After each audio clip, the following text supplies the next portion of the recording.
Okay, here is the presentation that I didn't get to in class about the Temple of Amun-Ra, along with the Hypostyle Hall, which is part of the temple, but College Board wants to really point out the Hypostyle Hall because this is our first example of a Hypostyle Hall. It may sound confusing or intimidating based on the name, but it's really pretty simple, as you'll see when we get to it. We have a lot of Hypostyle Halls in a number of the works that we will study over the year. So this is located in Karnak, near Luxor. Remember, if you have already watched the video about Akhenaten, Nefertiti, and three daughters, we know that Karnak used to be, no, actually, never mind, that was Thebes, never mind. I was going to say something that was completely wrong, but that's okay. It's near Luxor, Egypt, right? This is from the New Kingdom, New Kingdoms, but this is prior to, this is going to be prior to Akhenaten. So prior to the Amarna period, but it is New Kingdom. We'll notice that it's made of sandstone, which is not a super durable stone, right? And mud brick. So based on the materials, we can see why it is partially the reason why it's in the state that it's currently in, which, it's obviously fallen apart a bit, but that makes sense. We look at the temple. I wanted to talk about the name. It's called Amun-Ra. So A-M-U-N and A-M-E-N, Amun is the same thing. Okay, it's an old kingdom god. Okay, where this god starts being worshipped during the Old Kingdom. This god eventually merges with the sun god Ra. So you can spell it Ra or Re, it doesn't matter. So Amun-Ra, A-M-E-N Ra, or Amun-Re, A-M-U-N-R-E. It's the same thing. And I just call it Amun-Ra. That's just the way it comes out of my mouth. So it's the same, means the same thing. So we want to keep that in mind. Okay. So as we're looking here, we can see it's a really large complex. And I'll just point out this area where my cursor is right now, or my arrow, that's the front of the building. This is what's called an axial building. It's built along one axis. Okay, there is a cross axis, which I'll talk about. But what that means essentially is that the building is identical, pretty much identical, basically identical from one side to another. Okay, not all buildings are built with that kind of symmetry, as we'll see later on. So we'll keep that in mind. This is an image of part of the hypostyle hall. A hypostyle hall really just means a hall, a big room that is filled with columns that have many, many, many columns supporting the roof. All right. We also see in this particular, and so you'll see the columns here. And originally they were painted. I'll show you an image of kind of a recreation of what they might have looked like. What we also see here at the top here is something extremely important. And it's called the clerestory. And I mentioned that in my video, Introduction to Egypt. So the clerestory is a high section of wall that goes above the columns, right? So, because the roof could just end on the top of the columns, right? It could just, that's where the ceiling, the roof could be, and that's it. But we have this higher section of wall above the columns.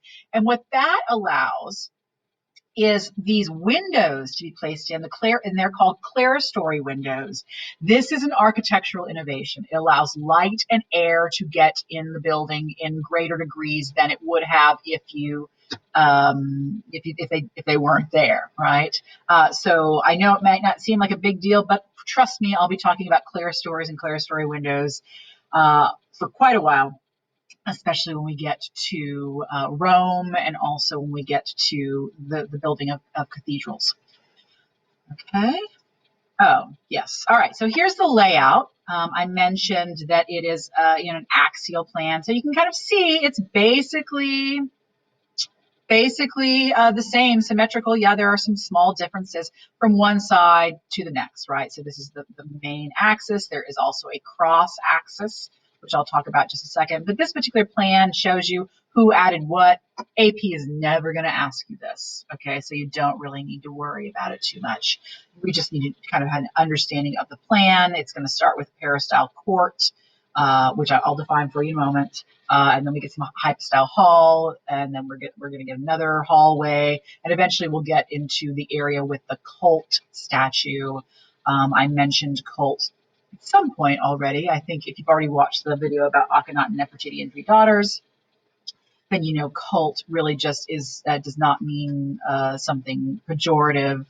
It means that just dedication to, okay? So yes, it is an axial temple, as I've just said, right? So it's bilaterally symmetrical along a single axis. I mentioned the hypostyle hall, right? You know what that is. I defined that just a moment ago. The clerestory, I also defined just a moment ago. Sorry if it's being blocked here. I really need to probably read you. So it's a high section of the wall that contains windows above eye level. It brings in light, fresh air, and fresh air, right? So moving on from there, this is also, in addition to being called an axial temple and being defined as an axial temple, we also refer to it as a pylon temple, which essentially means that the avenue or the axis that heads towards the building, right, is met with these pylons, right, and what's called a colonnaded court. It's also called a peristyle court. I'll show you what that is in just a moment. And then, of course, the sanctuary, which is going to be here. Okay. So axial or pylon is how we can identify this. All right. And in that sanctuary is where the cult statue is. And I'll talk more about the exclusivity of that whole, of access to that thing, to the statue. Big deal.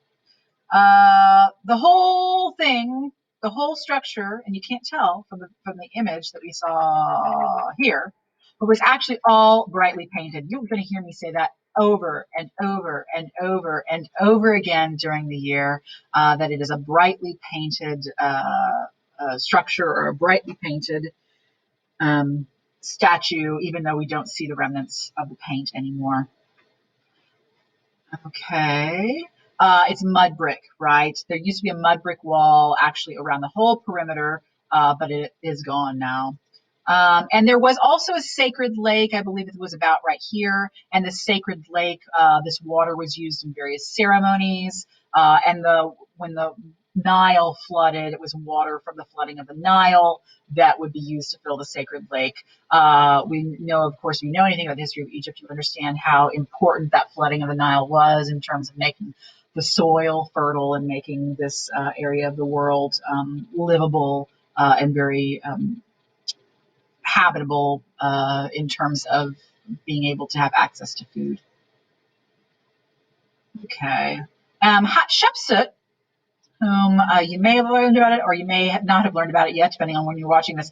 Hatshepsut had an obelisk here, so she added her own addition to the temple. As you can see that many of the pharaohs added on to the temple. So Hatshepsut also had an obelisk there. Okay.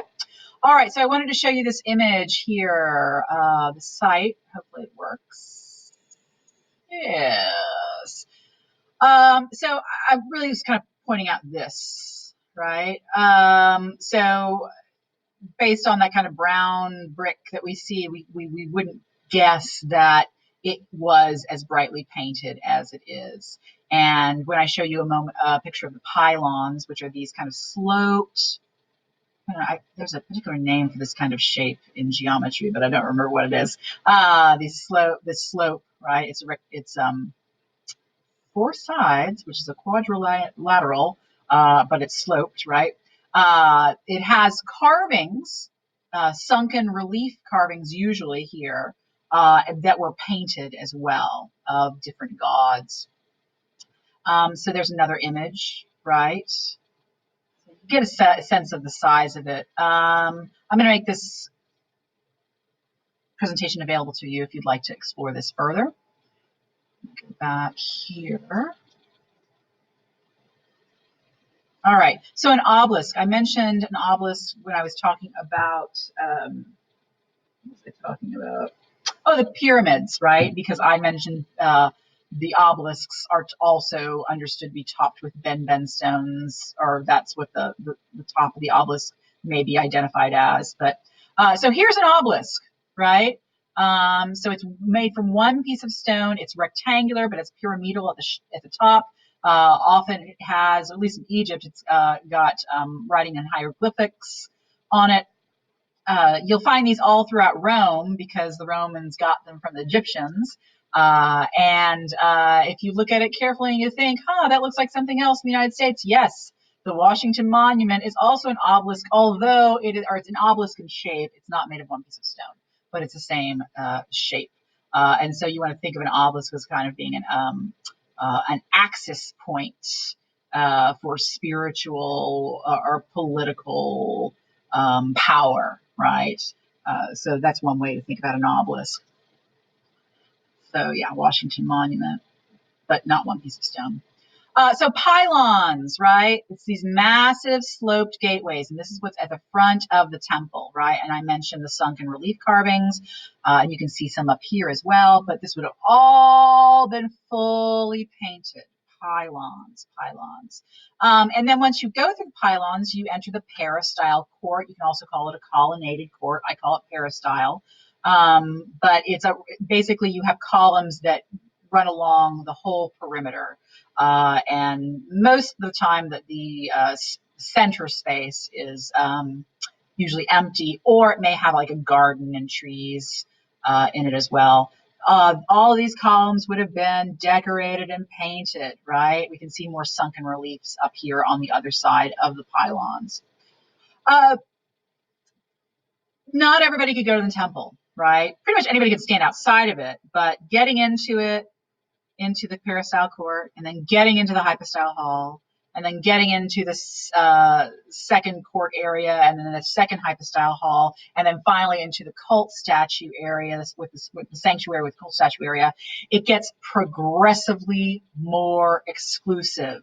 So the higher rank you are, the further into the temple you can go. So by the time you get to the sanctuary with the cult statue, pretty much that space is reserved only for the pharaoh and the high priests. Okay. So it's not like many religious buildings that you might already be familiar with where, well, anybody's welcome. Nope, not anybody's welcome. So it's as you go in, it becomes more and more exclusive.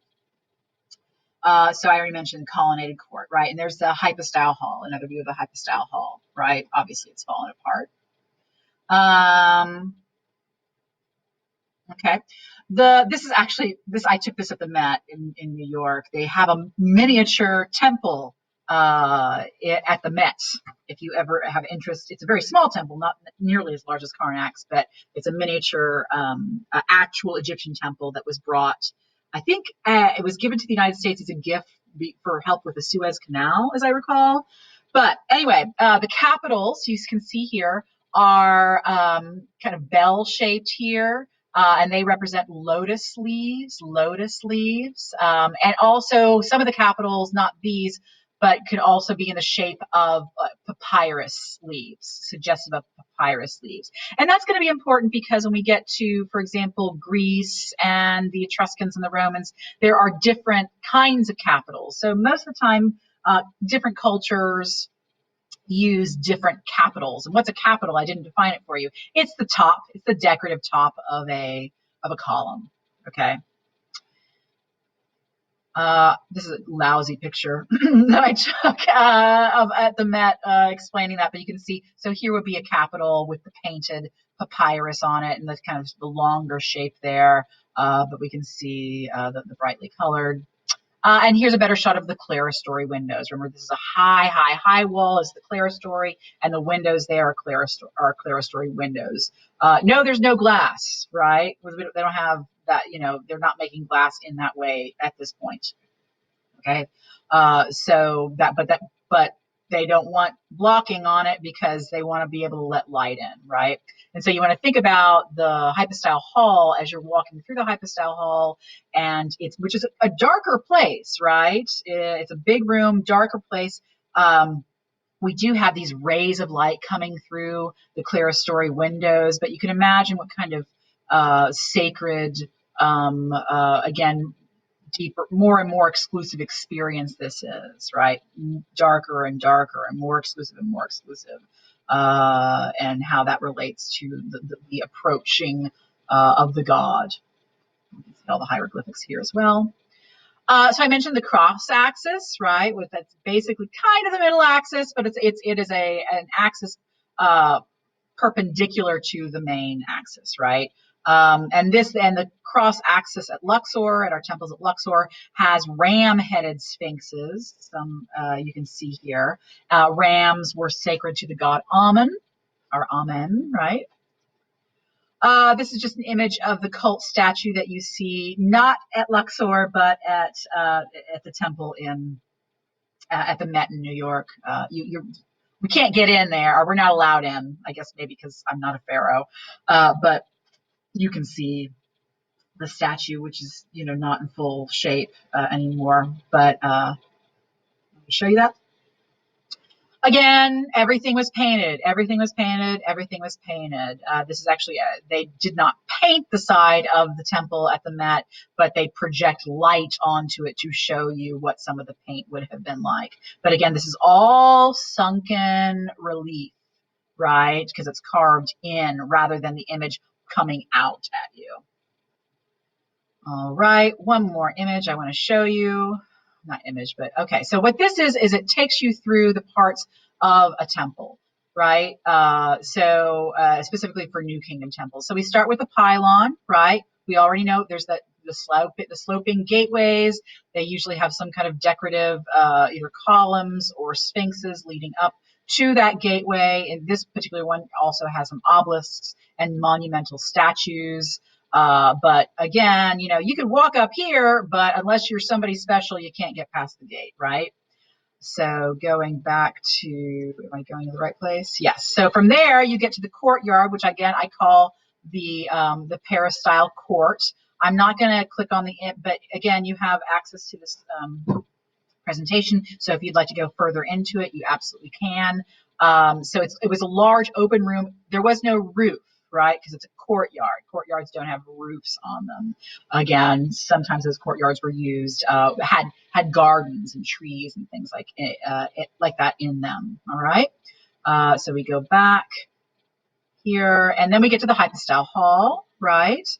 Which we don't see as painted in this image, right? But we know was painted. We can tell it's dark, but we do have light let in from those clerestory windows. Then we get a second hypostyle hall, which is smaller. And then we get the sanctuary, and the sanctuary is where the cult statue is, the statue of the god, okay? I also mentioned the sacred lake, which is here. If we can see it from this image, it's, this is obviously a cross section of the temple, and half of it's been taken away. But that's the basic layout of New Kingdom temples, all right? All right, so I have on this assignment some readings. I know it looks like a lot, but you'll find these readings are actually very short, but they are from the textbook, and they're in color. And I have, this time they're all right side up. You don't have to rotate or anything. Okay, so I recommend that you do the reading. All right, it won't take you very long at all. I hope this was helpful. Thank you so much for learning about the Temple of Amun-Ra at Karnak near Luxor.